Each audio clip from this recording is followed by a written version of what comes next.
Oh, no. They're not going to stop. How many do you have? Noelle has 2. My sister Oh. Noelle has 2 doves. Vivian was sitting next to the dove cage during our interview, so you may hear some hootin' and hollerin'.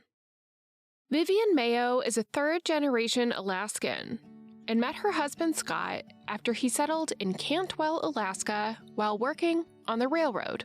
You know, we knew each other as friends for many years before we actually started, going out or dating or whatever it's called.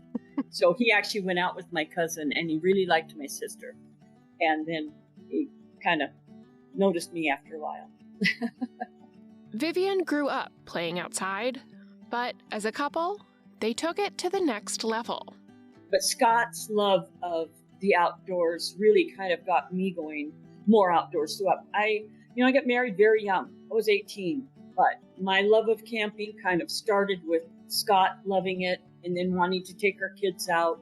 We went to places that no one else really went. We were like explorers, is what it felt like to me. And, we did dangerous things that we shouldn't have been doing, but we did it anyway, because we didn't look at it that way. Scott was incredible. Scott was Superman. I'm not kidding. He'd go anywhere, and I'd follow him. Thank God he didn't go off a cliff, because I would have followed him right over the edge. Seriously, Over 30 years of camping, they had established a 3-tent setup in the Monahan Flats. They had a cooking tent and 2 sleeping tents. How many times before had you made that specific trip? Probably 100 times. All the time. Very familiar with the whole area. We've been doing it for almost 30 years. On the trips, they would bring their Jack Russell Terrier, Elvis. Oh, my soulmate. Elvis was the greatest little dog you ever meet. Full of energy. And we have this great picture of him in his pink snowsuit. I went down to the thrift store and found the only snowsuit I could find, infant, and I sewed it all together in a bag, and we would put him in this pink snowsuit, and he would sit on front of Scott's snow machine and ride to camp. And I mean, he was just the sweetest. On December 5th, 2013, Vivian and Scott headed up to camp for a 5-day trip. They let their kids know that if they weren't back on December 10th, to come looking for them. The first day at their camp, Scott went out on his snow machine to set some traps, while Vivian and Elvis stayed home. The second day, Scott headed out again, but when he didn't come back by 4 o'clock, Vivian began to worry. And I was waiting for him, and by 5 o'clock, getting dark, he hadn't shown up. And I was like, oh man, something is wrong. This is Live to Tell, the podcast where I talk to some of the bravest people who have been through the most horrifying things and lived to tell the tale. I'm Caitlin Van Mall. Obviously, you've been doing this for such a long time. Did you guys have protocol or a plan in place for if something like this did happen?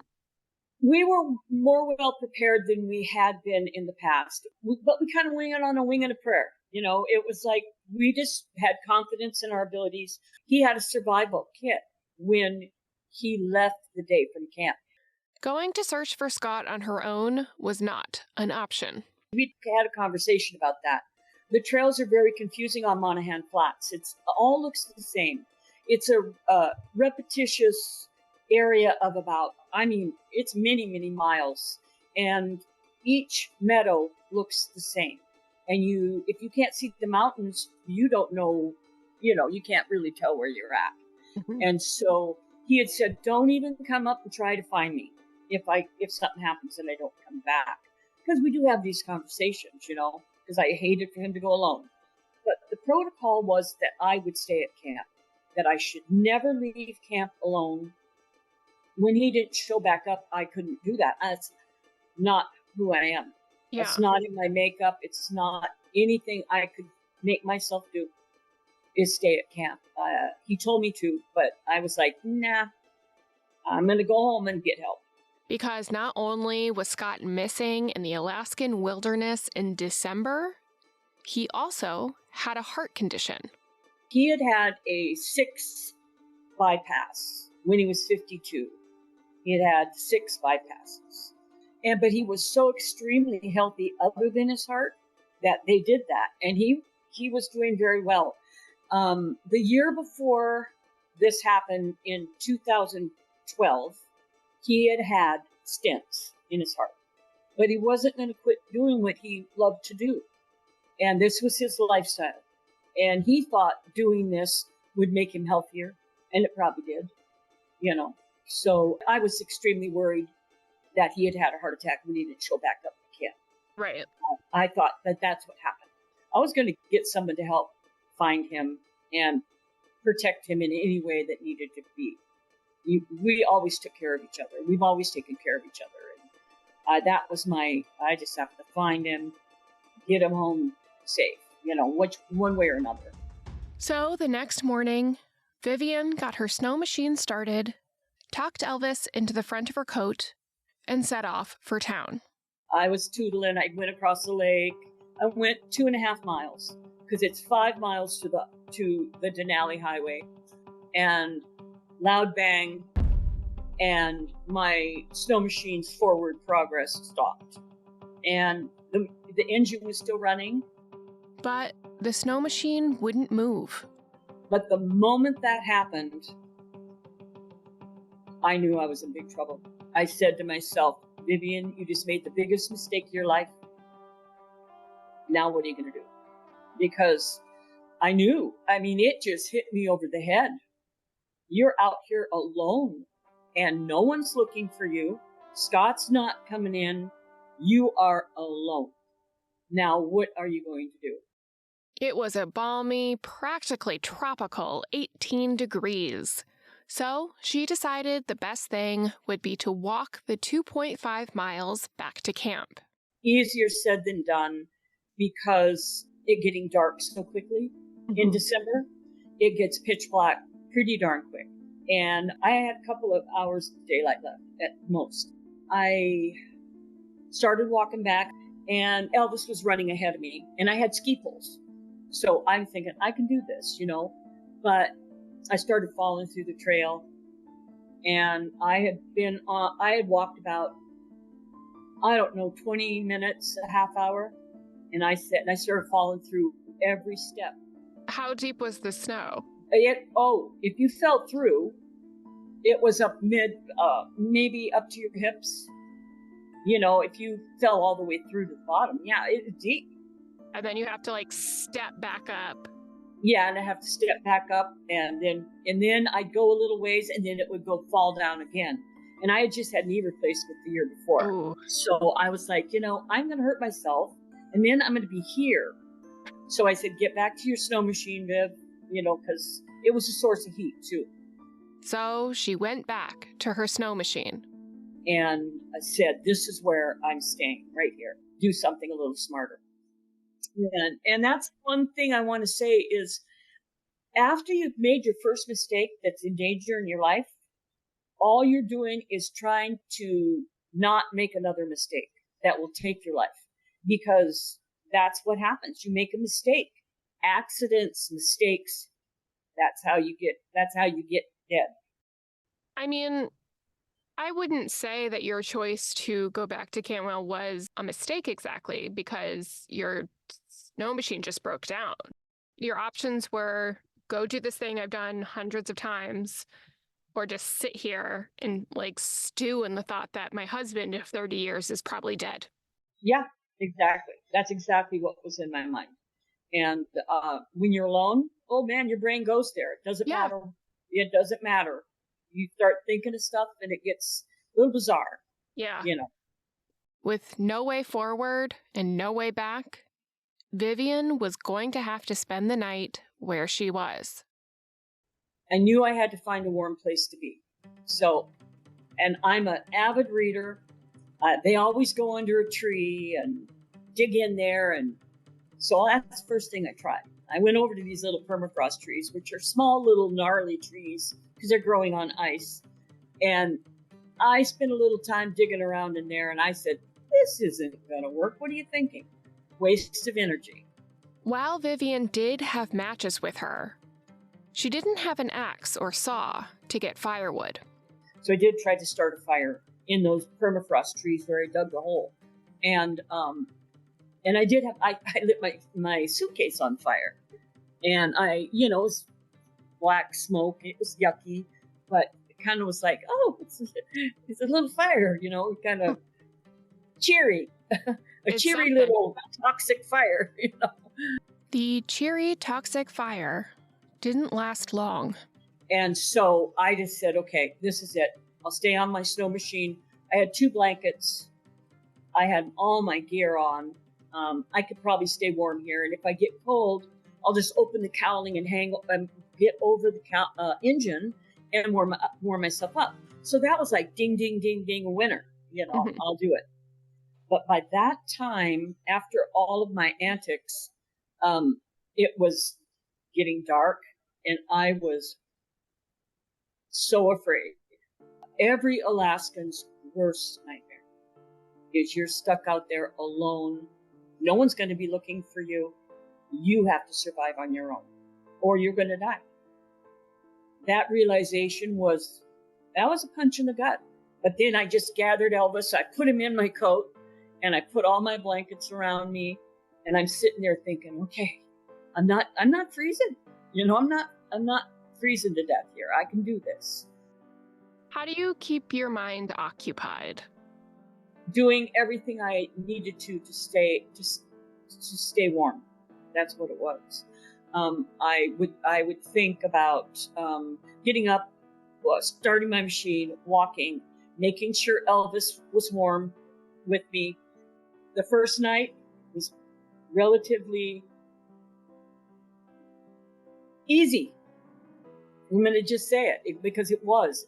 It was emotional because I was worried about Scott, but I didn't want to think about that. I was so afraid of thinking about Scott that I tried not to think about him. So I kept myself busy with doing all these other little things to stay warm.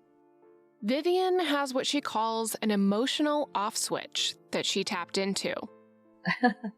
The first time I ever had to use that was when my sister passed away in a car accident when she was 21, and boy, I just clicked that switch off, and it involuntarily came back on when we were, during the services, the funeral, and then it became overwhelming. So I had used it a couple of times where I just would,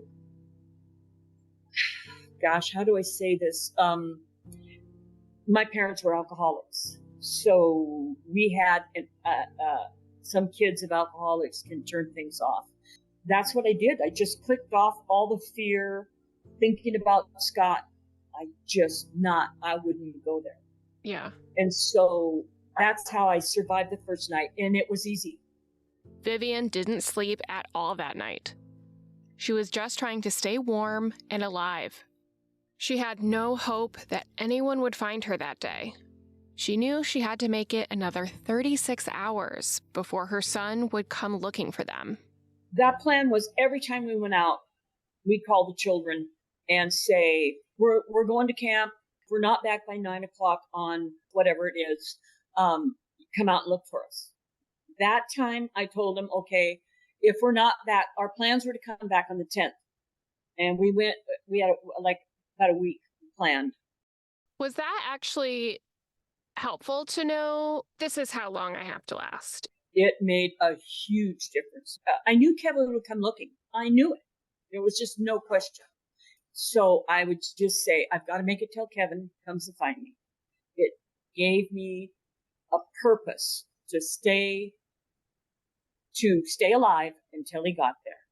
That was my main goal, was to not have Kevin find me in a state where it would affect him for the rest of his life. I couldn't do it. I was going to protect him no matter what.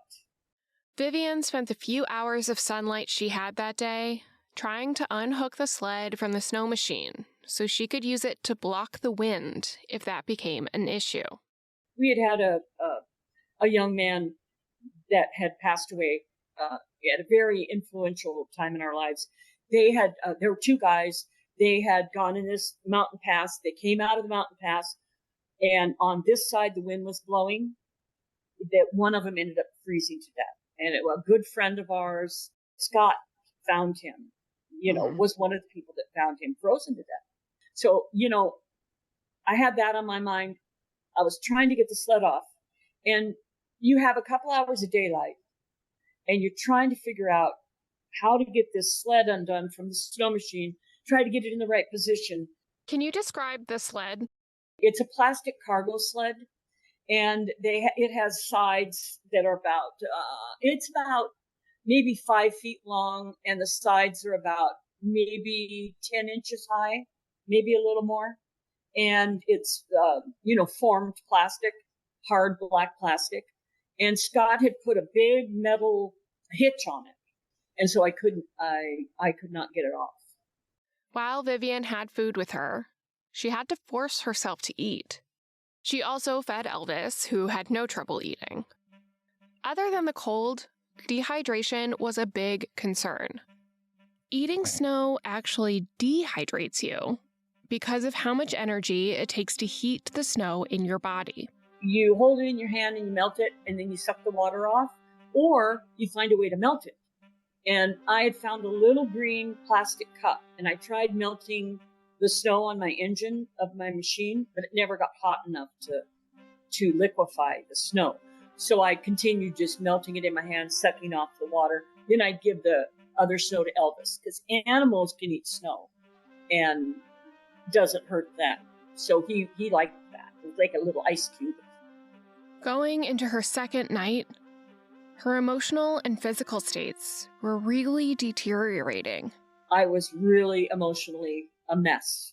And I cried a ton, thinking, oh my God, I might not make it. And I really had a hard second night.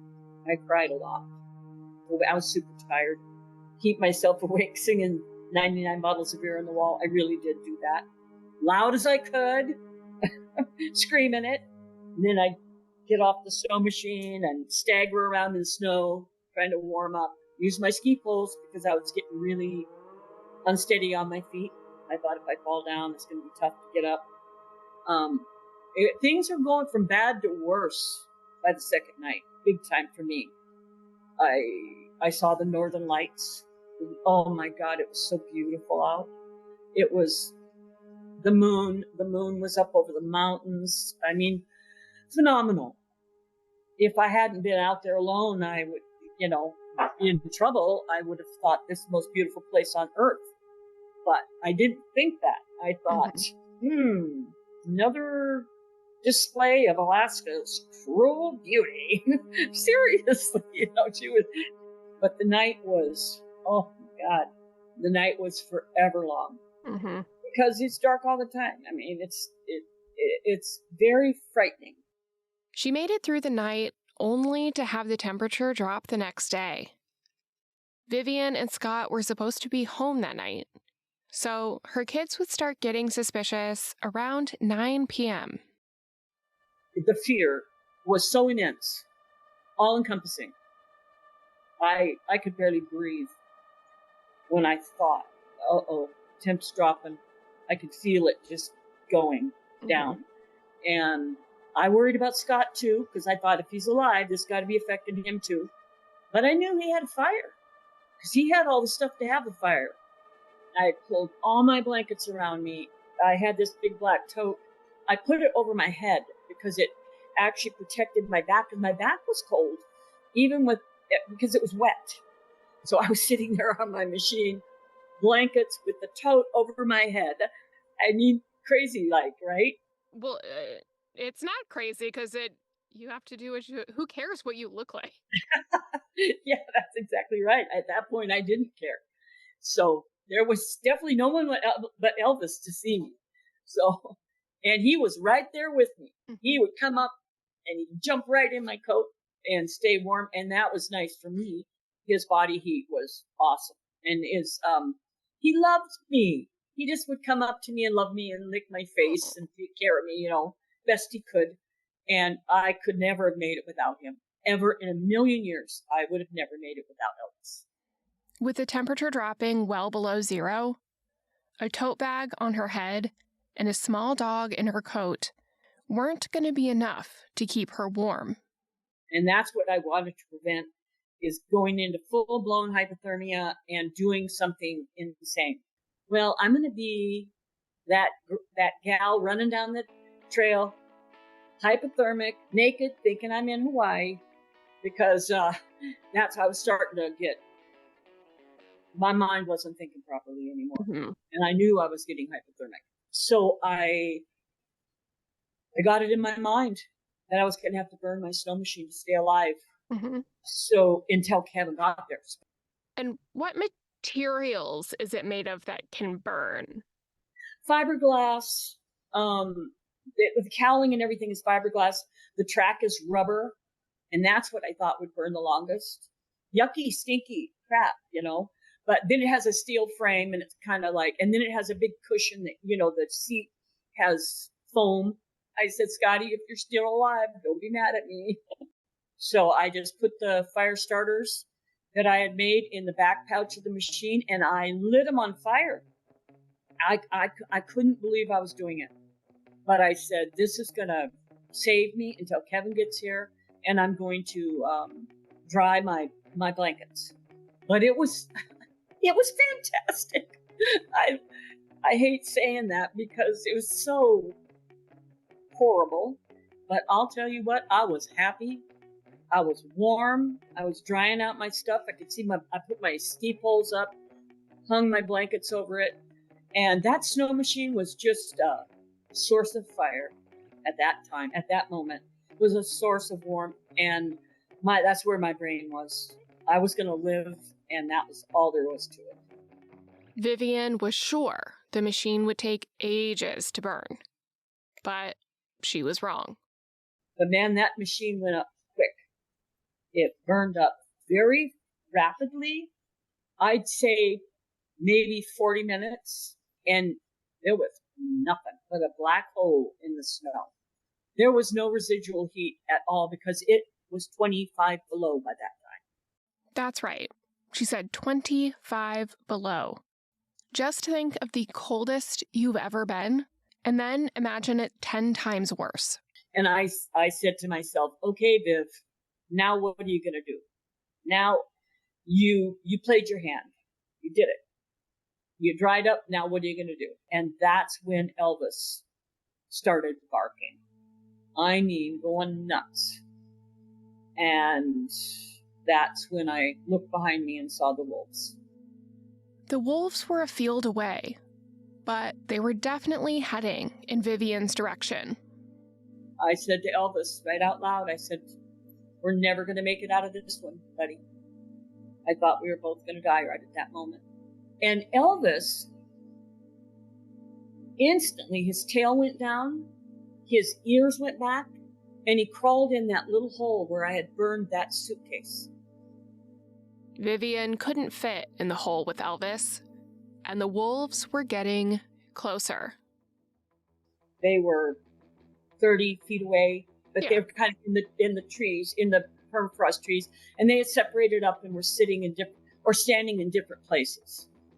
And I just was staring at them. I had zero idea of what to do. Yeah. I just said, well, the wolves are here. What the heck? Then I moved to where I put the snow machine wreckage behind my back. And I said, I won't have to worry about my back because then they won't want to go through that crap, all that burn stuff. And then I was looking out and trying to find out where they were. And I reached down and picked up a piece of metal. It was the steering column for the snow machine. And I picked it up and I whacked the metal of the machine. And I hit it as hard as I could. And it made this big clattering sound. And, the wolves kind of looked around. And then I did it again. And I said, oh. So I started beating on that and then had that little blue blanket around me. And I started swirling it around and I started yelling, screaming.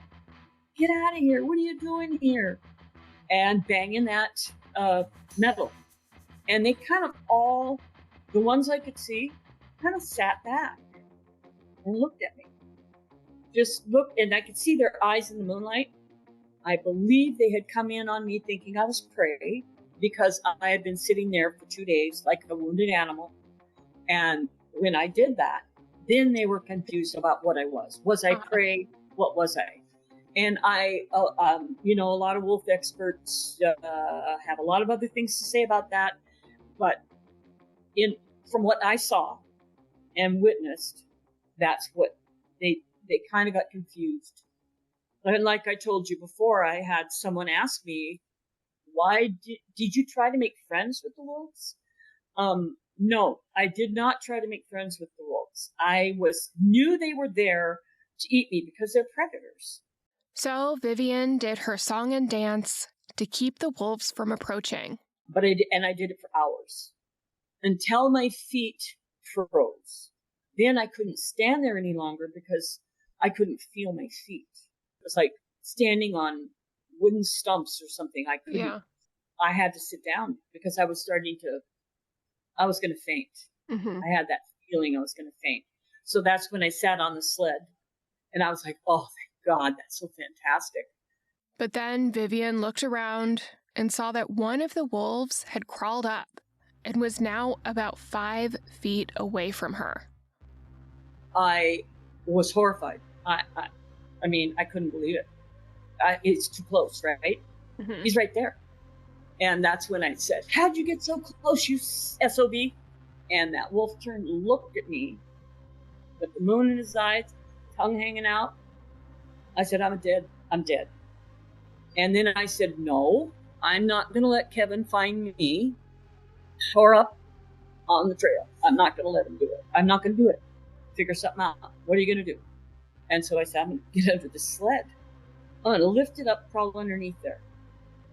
And you had flipped it over, right? I had flipped it over upside down on the trail. I was sitting on it. Yeah.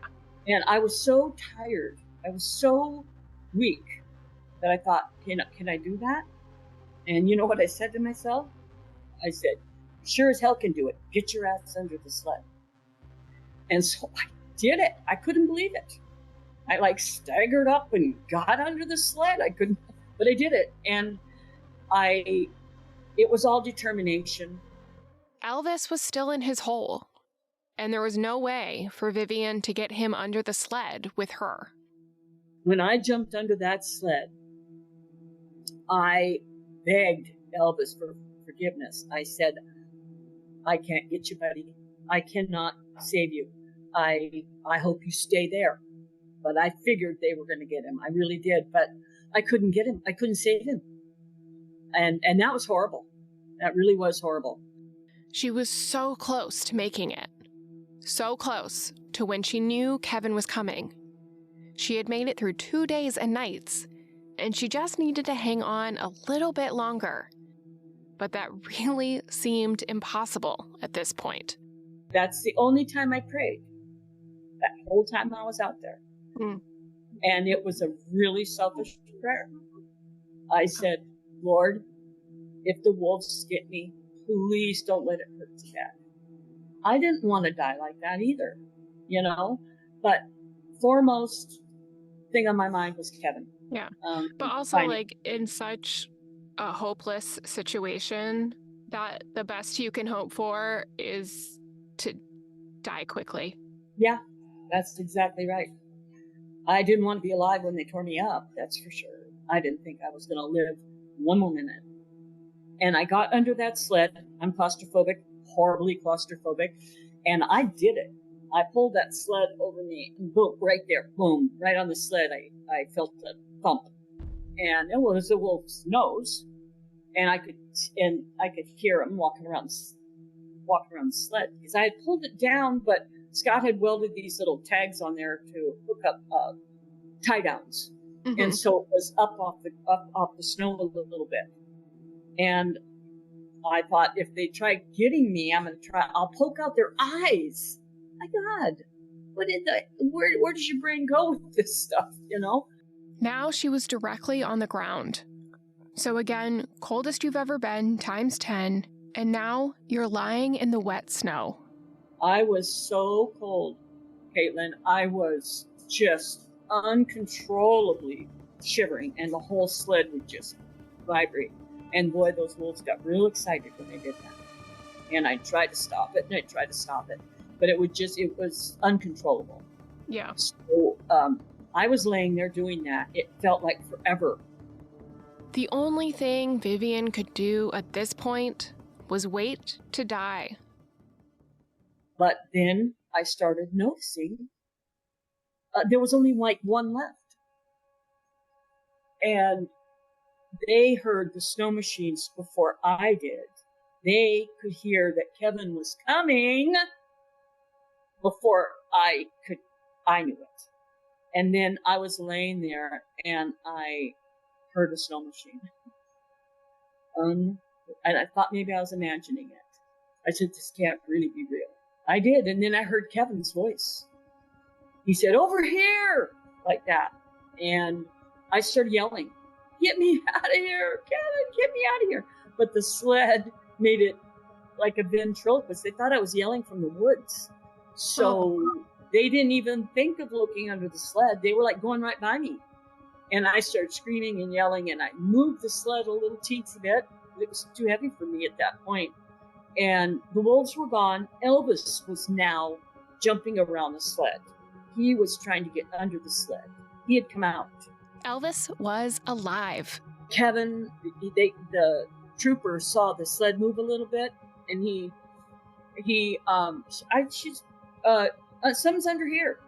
And so they pulled that sled off of me, and Kevin grabbed me up, and we cried. He said, Mom, you're alive. Oh, it was just so, that's what I had waited for. That's what I had lived for him finding me and saving me. And he did. He came and saved me. When I knew Kevin was there, all my guard, all my doing it myself went away. I couldn't lift a finger, not one more finger. I couldn't help myself for one more second. Yeah. They did it. They picked me up, put me in a sled. I said, just start a fire here. Just start a fire. I can't make it, warm me up here. And they said, no, we got to go. We got to get you back to camp because we got to look for Dad. Yeah. So they put Elvis in with me. And so I was holding on to Elvis, and it didn't take long, probably 15 minutes. Then they had to carry me into the tent. 3 strong guys did it. When they initially found her, she begged for water, and Kevin gave her some. But the cold water gave Vivian full body cramps. I got those body cramps so badly that I was screaming. And they're complete body cramps that your whole body goes into spasms. And it was horrendous. Like a full body Charlie horse? Yeah. But guess what? I knew I was alive. There was no doubt I was alive. But it was hurting. I had hair down to my butt then, and it was in a big twisted knot on top of my head. It took a gal, 4 hours at the beauty salon to get the knot out. So I was concerned about my hair. And Kevin said, Mom, stop it. We got to go find Dad. Remember Scott? He was still out there, lost in the wilderness. But then they had called in the Air National Guard, and they were out back looking for Scott.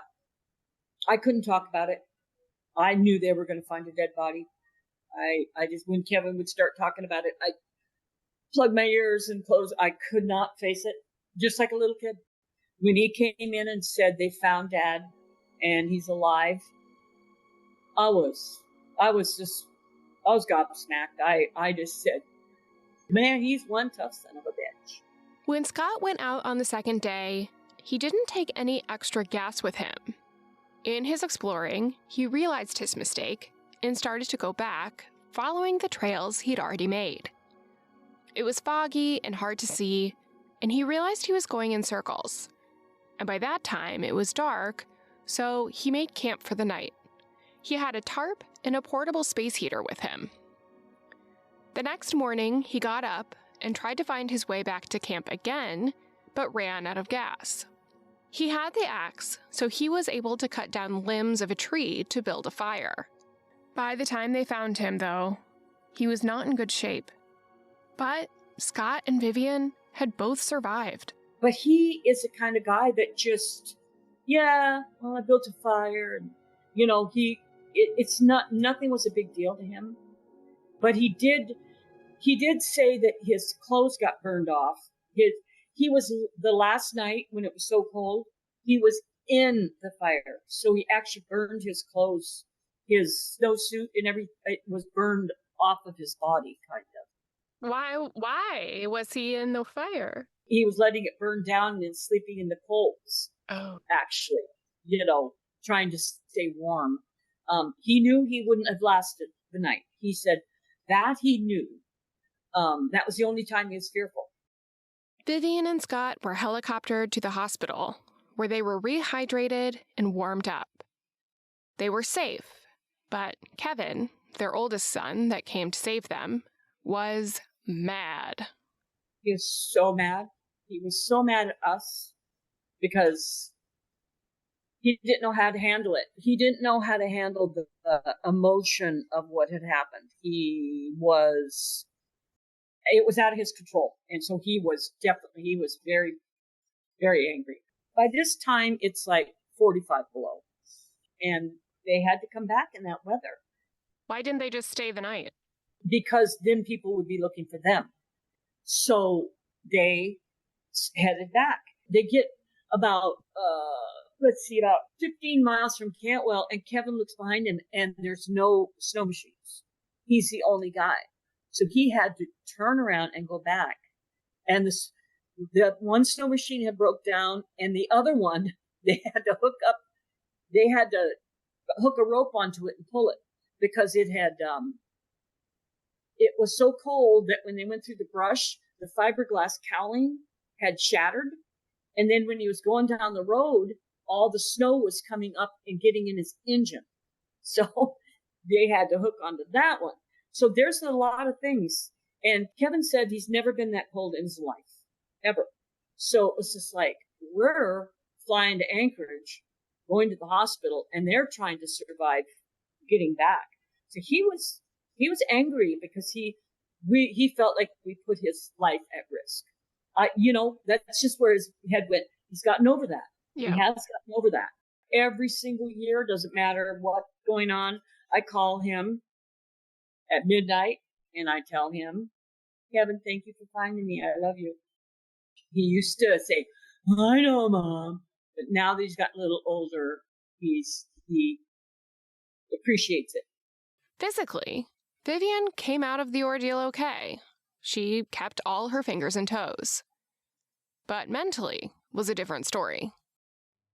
We went to our youngest son, Blaine, and Tracy's house here in Wasilla. It was so surreal. I felt I could not be without Elvis. Elvis had to be right next to me. I was so traumatized. I kept thinking that there had been 30 wolves. Seriously, I thought the pack was huge. And I just blithered on about it. And there was nothing wrong with me other than the fact that I was so traumatized. I couldn't look at a half moon. If I went outside at night and there was a half moon, I would get sick to my stomach. Mm. Because that's what it looked like out there. It was just like looking up into the same sky. Yeah. And I felt so weak. After being a survivalist, after surviving, why would those little things bug me? It wasn't like it stopped me in my track. Well, the first 2 months it did stop me in my tracks. Yeah. It stopped me. I was a mess. After that, it just was these subtle things that would happen. I should have gotten help. I should have gotten help. There's no doubt about it. You just go on, but it hasn't. I'm still me, but it's just a little different. Yeah. And I mean, it sounds like you were helping yourself in the ways that you knew how and the ways that were available to you. Yeah. You're still living, I don't know what kind of therapy is available in a small, I assume Cantwell is small. None. Yeah. Yeah. All she wanted to do was talk about what happened. I would blither. I would just blither about it, and people had to be getting very tired of it, but I had to. It was like a little vent going off that's, allowed me to deal with it. Mm-hmm. And all the people that loved me understood that I needed to have that vent. But I'm sure it got very tiresome for everyone. Scott didn't want to talk about it at all. He was like, oh, nope, I don't want to hear it. He totally didn't. He would stop me. And he said, I can't hear it. I can't hear what you went through because it's my fault. Mm-hmm. So, were you mad at him at all? oh, no, not at all. Not one bit at all, ever. I felt bad, but really, really, really sad for him. Since Scott didn't want to talk about it, Vivian started writing it all down. It was so in my head, I had to get it out of my head. I was going to, all I did that whole winter, from December on, I sat on my computer and wrote everything down. I wrote every single feeling I had, everything I did, everything. And that was my therapy. I would go to the doctor for any little thing and I'd cry. It's bizarre. I think it's called post-traumatic stress syndrome. Mm-hmm. I felt weak for having it. Oh. Because you're supposed to be this big, tough Alaska lady. Yep, survivor. Yeah. Here I am crying at the doctor. But, I've had a hard time moving forward. The magazine article really helped me. Vivian wrote a 3-part account of her experience in the wilderness for Last Frontier magazine. But the response to her incredible story of survival was not exactly encouraging. There was a lot of criticism of why we were out, why I was out. I have always been a larger woman, but I was quite healthy, even being large. And people actually said, why was that fat bitch out there? Seriously, this was written down as comments. She was out of her element. She endangered this person or that person because she was doing that. So that was tough for me. But I was able to say, consider the source, but it was hurtful. My daughter Kayleen had to tell me to stop. Do not read any more comments, Mom. This is terrible. People are saying terrible things. Mm-hmm. You can't listen to that. So and I did. I stopped. Then this little voice out of the night would say, well, she did survive. So, it wasn't all bad. She wasn't that stupid. Scott got lost first. Yeah, that's true. And they never said anything about him. But that was negative. And then them thinking that I had hallucinated the wolves. That was tough. But then I said to myself, guess what? They weren't there. Why was Elvis behaving the way he was behaving? Yeah.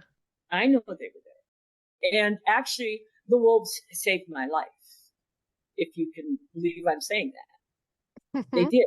Why? Because I stood up and started moving. By doing that, I didn't sit and freeze to death. I would have. There would have been no way I could stay warm. But why would they even think that?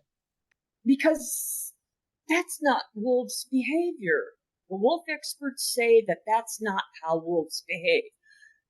I don't care what they say. I know they were there. And my husband went back there a week later, and him and his friend could see where they sat. There wasn't like tons of tracks all over the place. They had gone and they'd sat under the trees and stuff. Yeah, little wolf butt prints in the snow. Yeah. So, I had to bring that up because a lot of people said that it couldn't have happened, but it did happen because I was there. I experienced it. I saw it. Though it took a tremendous amount of perseverance and just willing herself to stay awake and alive, she doesn't know why she lived. Why did I survive? What have I done so special in the last 10 years that I should have made it? What am I here for? You know? Well, to be a mom, to be a grandma, to be a wife. I mean, Yeah. I know, to but be loved by the people who love you and to love them back. You yeah. don't have to be Superwoman for your life to matter. I know. I do know that. Yeah, but it's But hard to know that. I always think, okay, I must be destined to do something great, or why would I live through that? But I know it doesn't have to be a huge thing. The reason I'm here, it might be something smaller that I don't get to have. Oh, smack you on the head. That's why you're alive. It's pressure there. There's some pressure there to be worthy, to feel worthy, I know it's my children. I know it's my husband. It's my family, my sister. Right now, I'm living here with my sister, and we wouldn't have had this opportunity if I hadn't put my foot down and said, I'm making it. I realize that I'm a super strong person, but I don't feel strong. Mm. If you still think 18 degrees is warm, you are so much tougher than so many people. You surviving something extreme, like, it's a lot luck, but it's a lot of mental fortitude. Well, and not making that next mistake that takes your life. Yeah. Because you've already made the one, well, the one that gets you there. I would actually push back on that. It was a mistake that you went. It was terrible luck that your machine broke down. That wasn't your fault. That's true. You not being smart. That was... My sister tells me that all the time, but I have a hard time. I always have this feeling that most accidents are based on a mistake. All reality, I hear what you're saying. That's true. Who wouldn't have done that? Almost anybody in my situation would have done that.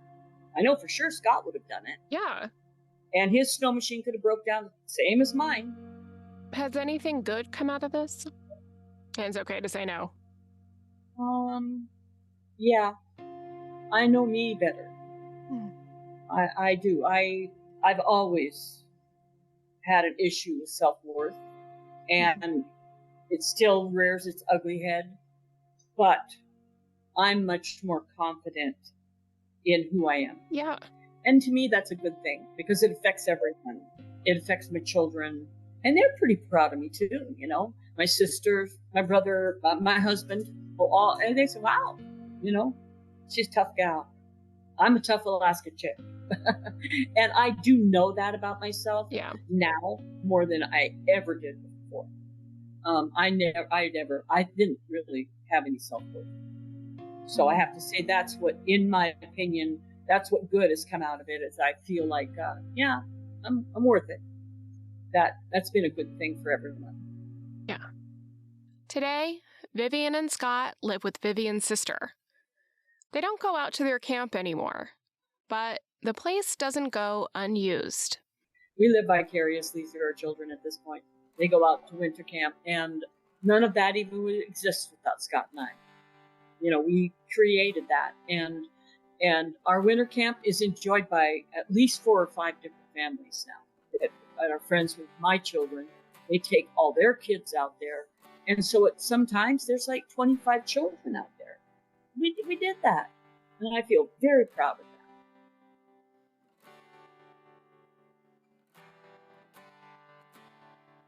that. This is Live to Tell. I'm Caitlin Van Mall. You can follow the show on Instagram and TikTok at Live to Tell Podcast. If you enjoyed today's episode, please rate, review, and subscribe. It really helps the show. I'll see you in 2 weeks.